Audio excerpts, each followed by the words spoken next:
Welcome to the Bakeout. Since the big game is Sunday, we've decided to have a little fun the Bakeout way. We're going to start the day with a little Facebook roulette. We'll be talking to former Chicago Bears offensive lineman Eben Britton, who said he played some of his best games stoned. And you don't want to miss our game of Can-A-Draw, where there's some high stakes on the line.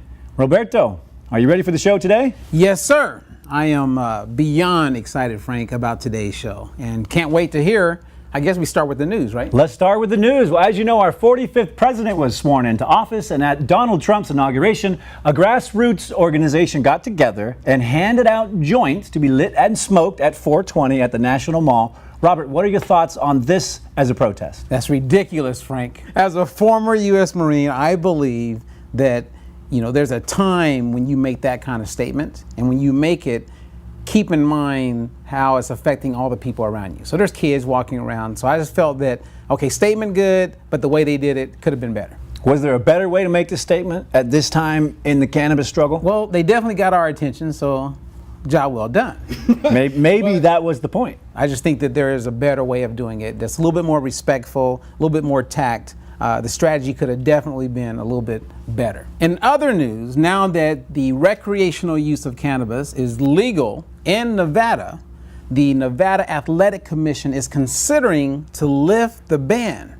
Now, at first thought, I'm thinking this is going to be a trend so that other states will follow suit, because Nevada is like the king, right? Yeah, when it comes 100%. to commission. They're the leaders. What's your thoughts on that, from an athletic standpoint? I think it's fantastic because, we're seeing the science come out about cannabis as a neuroprotectant. We're seeing what it can do to stop pain.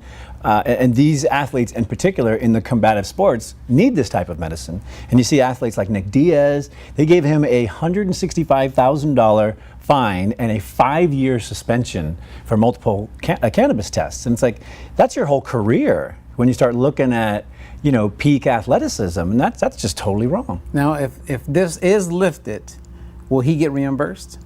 I don't know. Maybe. Could he go back and say, hey, Maybe. I was wrongly accused and now it's recreational use available to everyone.